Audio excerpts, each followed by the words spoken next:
It's no secret that the transatlantic aviation market is quite competitive, and it's not just flights between New York and London. Indeed, flights from a number of major North American cities will bring up competitive fares from numerous carriers. This is the reason why our flight reviewer today decided to take a cheap Ryanair service to London and then book a flight from London to Vancouver with Air Transat via Montreal. This also afforded them the opportunity to try a different airline with different aircraft.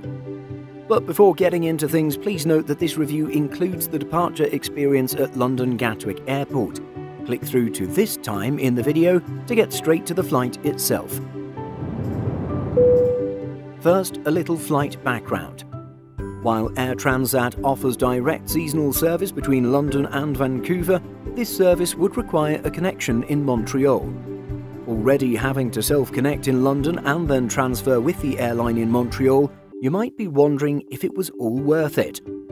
Well, the marginal savings was one factor, but as an AvGeek, the opportunity to try out Air Transat's new Airbus A321LRs was the much bigger justification. Air Canada and British Airways both offer direct flights from London to Vancouver year-round, and WestJet ended its seasonal service to Vancouver at the start of October. This leaves fewer direct options than compared to, say, a pre-pandemic peak travel season. The one-way Air Transat flight we booked from London Gatwick to Vancouver via Montreal was $463 Canadian or $350. Flying out on a Wednesday in November, this was definitely one of the lowest fares available. While the trip actually began with an aforementioned Ryanair flight from Vilnius, this video will only cover the Air Transat flight from London to Vancouver. While this exact flight wasn't reviewed, we have flight reviews covering both the Vilnius airport experience as well as a Ryanair service. Videos worth checking out if you're interested in those aspects of air travel. Moving to our actual travel experience, flight TS729 departed Gatwick at 10:30 local time, and the journey began with a train ride from the city centre, which departed London Bridge Station at 06:45. Even though our flight reviewer has flown Air Transat to Gatwick numerous times, it looks like the airline switched from the south to the north terminal a few years ago. Many airlines were forced to switch during the pandemic, as Gatwick decided to completely shut down the south terminal up until early 2022. While some airlines have switched back to their pre-pandemic positions at Gatwick, Air Transat is staying. That's because this Canadian carrier made its own deliberate switch to the North Terminal years before, around 2018. This may have been due to a partnership the airline struck with EasyJet to connect Canadian passengers to other European cities. Arriving at the Gatwick train station at 07:13, our reviewer followed the signs toward the shuttle for the North Terminal. They seem to be fairly easy, although first-time travellers departing Gatwick should be aware of the fact that there are two terminals that are a little bit separate from one another.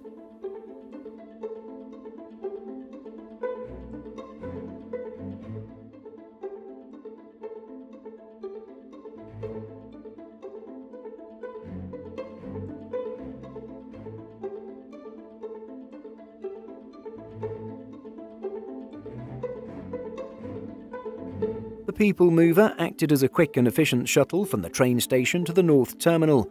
While there are a few ramps, escalators and moving walkways to navigate, it shouldn't take more than 10 minutes to get to this part of Gatwick Airport. Since we checked in online for this particular flight and had no bags to check in, we headed through the terminal's front doors and walked straight to security screening. There are a few great things worth mentioning when it comes to our experience at Gatwick Airport. Prior to scanning boarding passes to get to security, there is a large space with numerous stations where travellers can prepare their belongings for security screening. In this same area is big signage reminding travellers to drink or pour out any bottled drinks they may still have with them. Up to 7 passengers can stand side by side and unpack their bags for security screening. That is to say, remove laptops and separate liquids.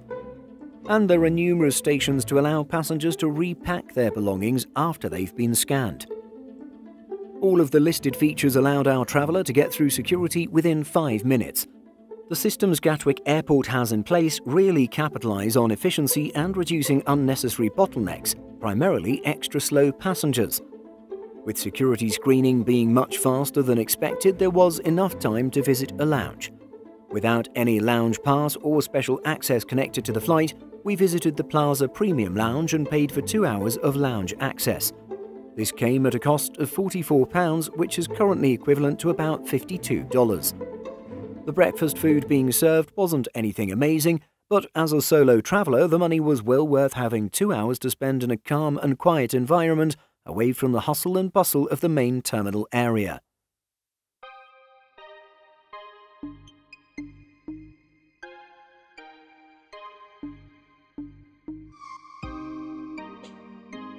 Boarding the flight to Montreal, there was an individual checking passports and boarding passes before entering the gate area. This man, wearing a simple black suit, questioned non-Canadians about their reasons for travel, ultimately putting small stickers on the back of passports he deemed clear to fly. After this, passengers had to have boarding passes scanned to enter the gate and seating area. Having a carry-on bag that was on the larger side, the gate agent warned our reviewer that it might have to be checked in, and requested that it be checked in the baggage sizer. While we would have expected this type of vigilance with Ryanair and EasyJet, it was a little more surprising to have gate agents do this for a more full-service airline like Air Transat. However, it makes a lot of sense when you think about it. The long-haul narrow-body service means that overhead bin space is even more limited, and airlines need to be more stringent with what goes into the cabin. Additionally, travellers are more likely to pack more stuff for their journeys than compared to a short intra-Europe flight on a budget airline, making space even more scarce. It's definitely not helped with Air Transat having a low-fare option that has no checked bag allowance. The actual boarding of the Airbus A321LR was quick and easy, and it was extra helpful that passengers only got up once their boarding zones were called, something that doesn't always happen and is perhaps more rare.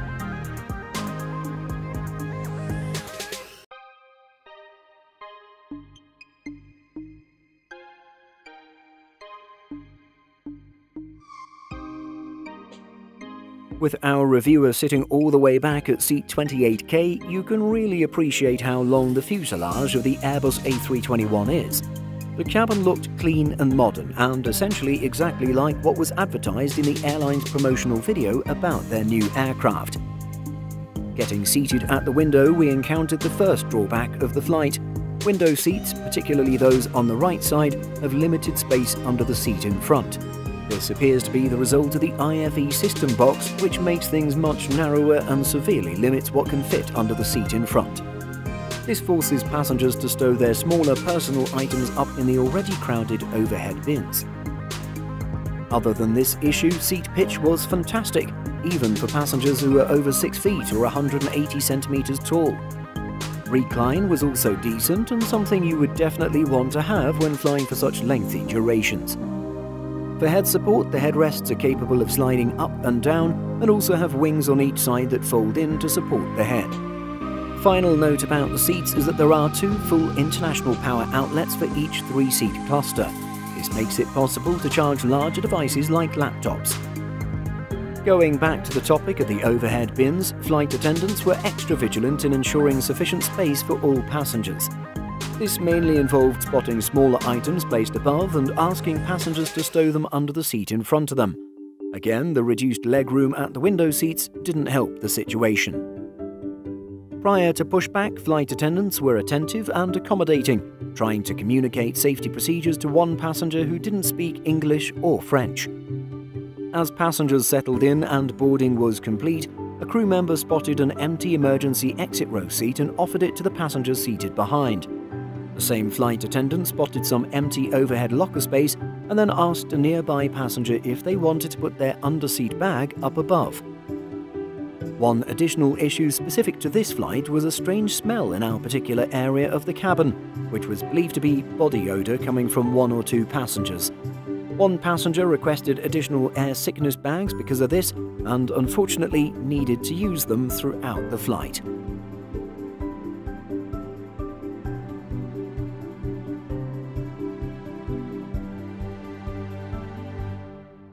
Moving on to the aircraft in-flight entertainment system, it was fast and responsive and was fitted with a single-prong audio jack and a USB-A charging port.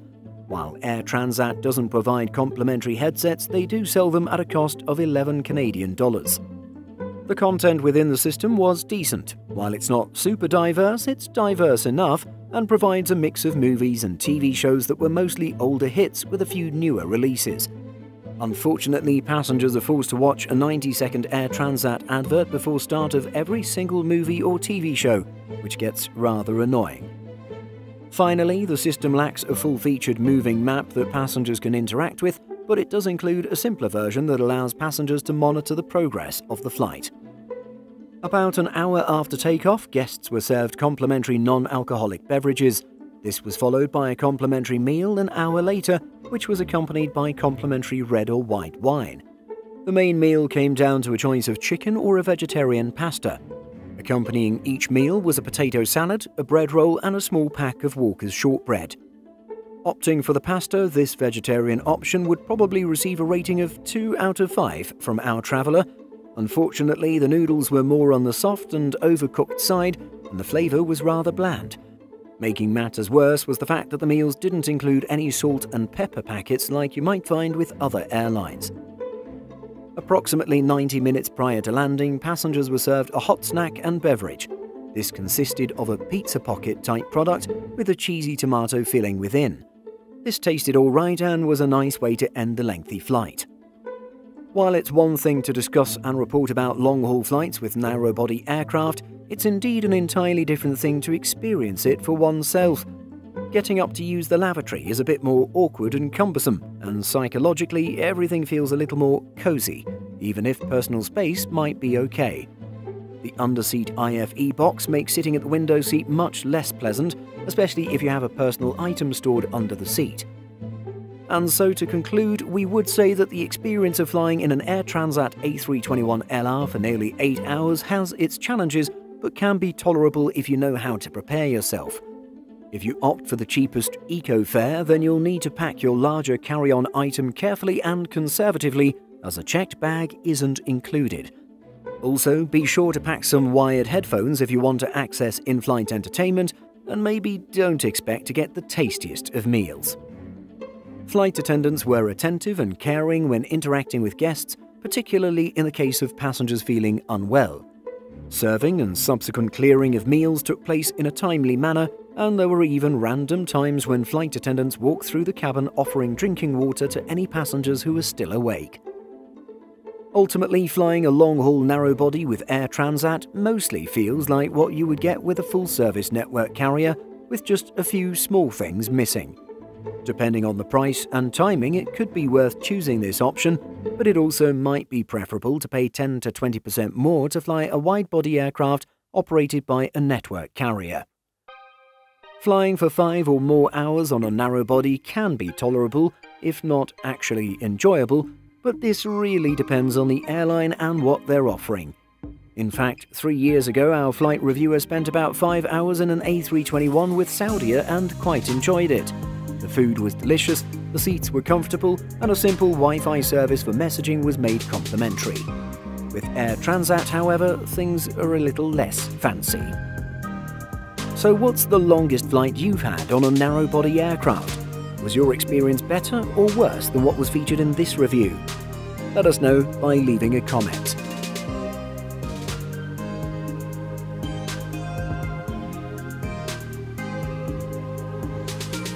Simple Flying publishes over 150 articles every week. If you're looking for the latest aviation news and insights, visit simpleflying.com.